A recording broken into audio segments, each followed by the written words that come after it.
சட்டமாவது ஒழுங்காவது. என்ன சட்டம் இருக்குது, என்ன ஒழுங்கு இருக்குது?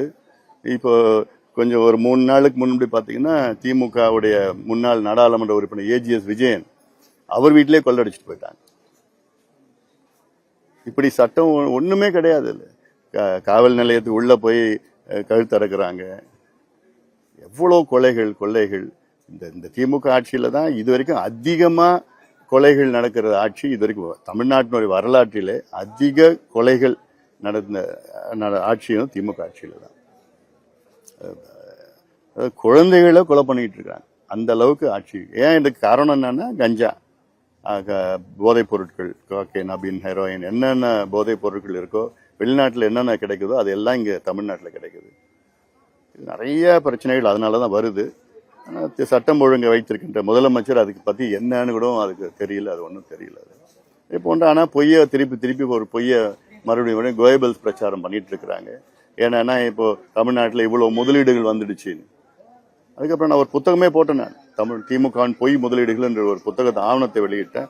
அதன் பிறகு 80 விழுக்காடு முதலீடு வந்ததுன்னு சொன்ன தொழில்துறை அமைச்சர் இப்போ பார்த்தோன்னா 23 விழுக்காடு வந்துடுச்சுன்னு சொல்றாரு. ஏன் பொய்ய சொல்றீங்க? 23 கூட கிடையாது, வெறும் 9 விழுக்காடு தான். ஒரு ஆவணத்தையே போட்டு புக்கே போட்டு வச்சிருக்கிறேன் நான். எதுவுமே இல்ல. சும்மா புரிந்துணர்வு ஒப்பந்தம், மெமரண்டம் ஆஃப் அண்டர்ஸ்டாண்டிங், இது மட்டும்தான் கையெழுத்து போட்டிருக்கிறாங்க. 11,32,000 கோடின்னு. அதாவது அமைச்சரவையில ஒப்புதல் அளித்ததே 1,56,000 கோடி. அதுல 1 லட்சம் கோடி தான் வந்தது, முதலீடு வந்திருக்கு, இது வரைக்கும் வந்திருக்குது. எங்களுடைய ஆசை என்ன, இன்னும் நிறைய வரணும், முதலீடு வரணும், வேலை வாய்ப்பு உருவாகணும், பொருளாதார முன்னேற்றம் வரணும் தான் எங்களுடைய விருப்பம். ஆனா பொய்ய சொல்லிட்டு இவ்வளவு வந்துடுச்சுன்னு சொல்றது பொய். அது வந்ததுன்னா சந்தோஷம், வரல வராமலே வந்துடுச்சுன்னு சும்மா பொய்ய சொல்லிட்டு பிரச்சார மன்றத்தெல்லாம் விளம்பர அரசு தான் நடத்திட்டு இருக்கு. அது இல்லாம தமிழ்நாட்டில இருந்து நிறைய தொழிற்சாலைகள், தொழில் நிறுவனங்கள் வெளி மாநிலங்களுக்கு போயிட்டு இருக்கு. ஆந்திராவும் தெலுங்கானா, குஜராத் போயிட்டு இருக்குது. காரணம் என்னன்னா கலெக்ஷன், கரப்ஷன், கமிஷன் தான். கூகுள் நிறுவனம் 1,20,000 கோடி வைசாக்ல போய் அங்க முதலீடு செய்யறாங்க. கூகுள் நிறுவனம்